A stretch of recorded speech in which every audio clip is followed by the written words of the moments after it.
Hi, this is Tim Davis here, just giving you an overview of how to use the electronic resources that we've given you access to do a desk study prior to visiting the project site to carry out a walkover survey as part of an environmental risk assessment.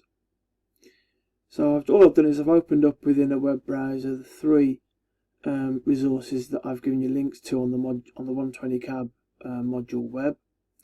So we've got Digimap service, the UK government's Magic Map system, and the Environment Agency flood risk map.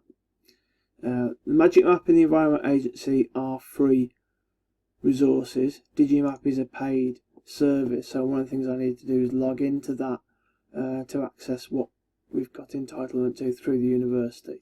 So I just need to log in. Coventry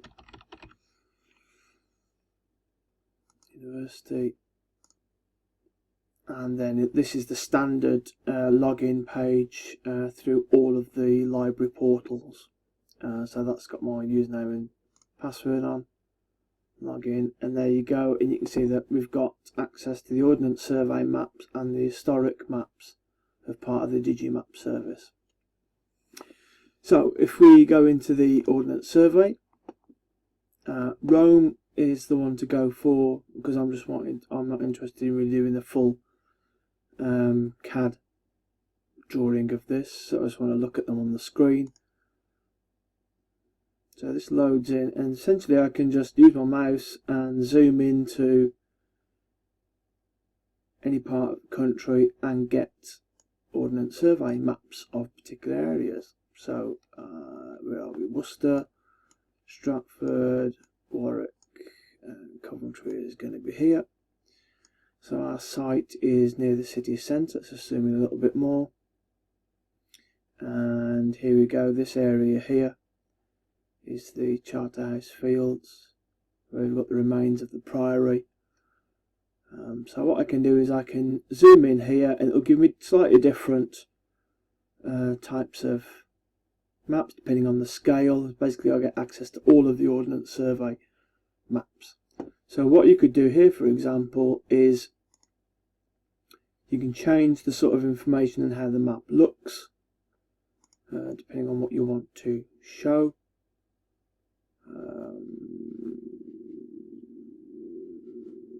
Zoom in one more. So this is giving me contour heights, it's giving me the river, it's giving me the extent of the old Charterhouse and the water. It's quite a decent map. This is the old, well, not the old London Road Cemetery. So what I can do is I can use this, take a screen grab of this, or print it and use it as the basis for my existing site plan. Okay. The other thing we've got access to as part of the Digimap service is we've got historic maps, and these are useful because they let you look at how an area has changed over time.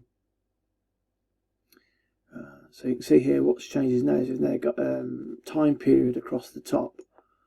So if I now come into Coventry, which is quite an historic city dating back to pre-medieval times, unfortunately the maps don't go back quite that far, but we've got contemporary maps, and you can see we've got historic maps dating back to the 1880s in this case at this scale. If I zoom in a bit more,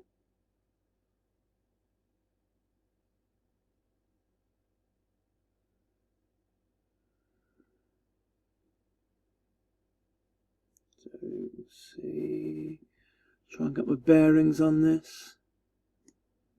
Bass Foundry, Pool Meadow, the old barracks. It's come out a bit more actually because I'm struggling to get my bearings on this.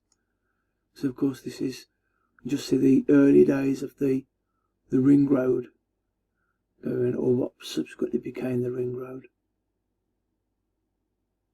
So let's come out a little bit more and get a more modern map. So I'm looking to be down here, so I'll get that in the middle of the screen. Zoom in from here. Yeah, okay. And I can see the river. There's the charter house. You see this all used to be open fields, whereas now it's all built up and developed. The cemetery, you can see there's been dating back from the 1880s. So there used to be some mills. All this is now developed. Again, if I just scroll out, it'll change the time period. Until eventually I'll get to a modern map. So you can see that all the areas around Charterhouse Fields is now developed. But prior to that,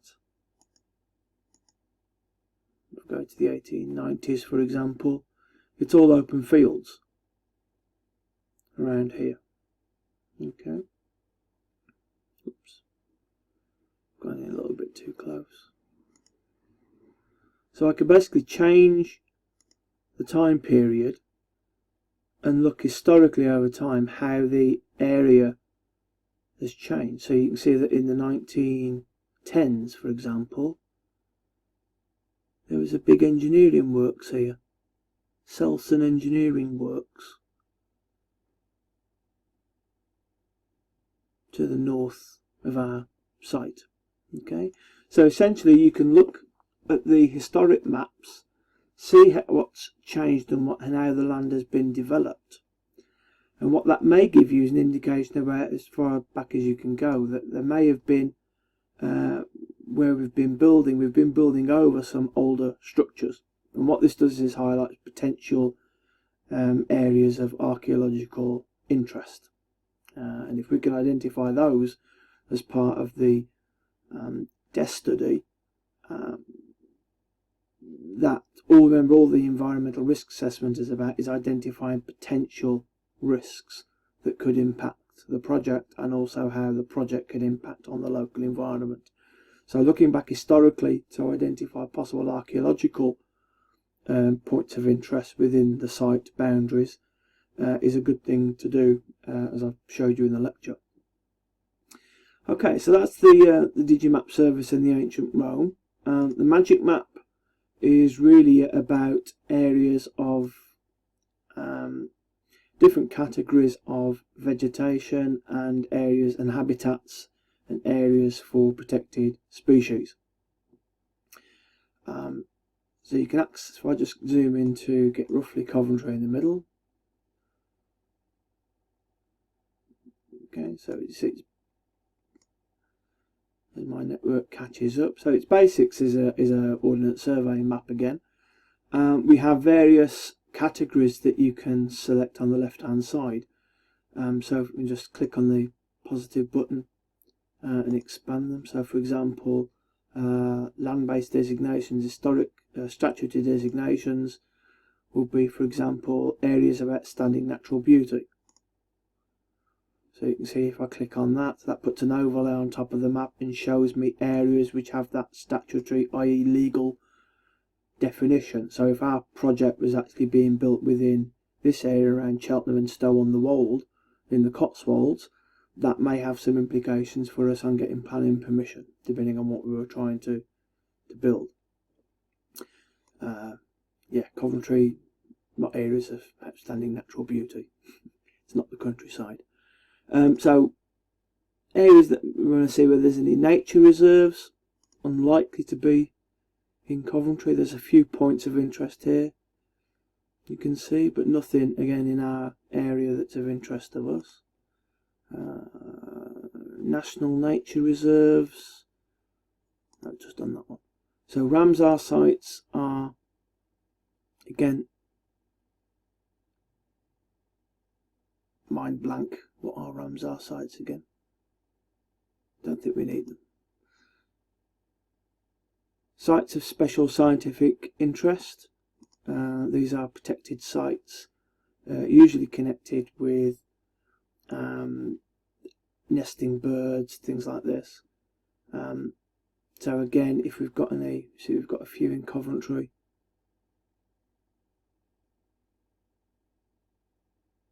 But they're further out of town, so around Coombe Abbey National Park, and then these Of course, it doesn't show me what they are. I'd have to go in deeper to see actually what they represent. So again, all you're trying to do is find out, is there anything highlighted on this GIS, Geographical Information System, that shows that there's a possible issue with the site that we're looking at. So no SSIs that I can see. Let's come out of the designations. Habitats and species. So for example, could be ancient woodland. Well, there is some in Coventry, but it's not. Again, this is our site here, Charterhouse Field. It's not on our site. Do have some deciduous woodland though. So again, this is our site here. So you can see towards the north of the site and towards the south of the site near the railway lines, and we do have some indicated areas of deciduous woodland which would be of interest to some species. So we need to note that. The species, again, birds and mammals, not necessarily marine. Nothing for the birds in our areas. There are areas around us which are particularly habitats, but nothing noted within our particular project boundaries. European protected species.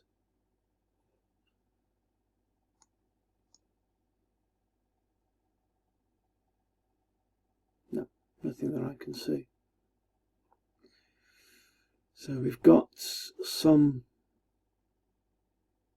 instances of bats, but again, they're not within our site. This is our site here,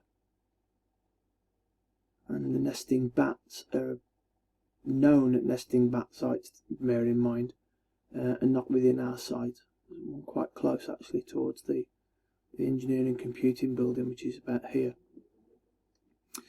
Okay, so it doesn't look like there's much in terms of protected species or habitats, or at least not substantial enough that they're statutory noted on the Magic database. The last one to look at is the flood risk map, and this is something you should do for any sort of development because it has a major impact on, for example, insurance for homeowners, because of the problems we've had in the UK with flooding over the last few years.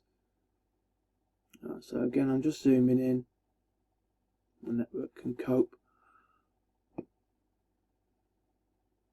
We'll gradually get into our area. And you can see here that, yes, here's the River Sherborne. And go a little bit closer to make it clearer. You can see that, yes, one of the issues with the Charterhouse Field is it is prone to flooding. Flood zone 3 and flood zone 2. We're not too worried about this for now. All this shows is the extent of the flooding, which kind of you get the idea. You've got a rip, you can see from the contours, 75 metres goes to 80 metres over here, 100 metres over here, sort of area. We're basically in a river valley. It's not a big river anymore because a lot of the because obviously we're talking about a developed city, but it does flood through that area. So that would be a highlighted environmental risk that would impact on us. Okay, so I think that's enough. Hopefully that shows you how to interrogate the various applications that you've got, what you can use to get existing site maps and overlay on information.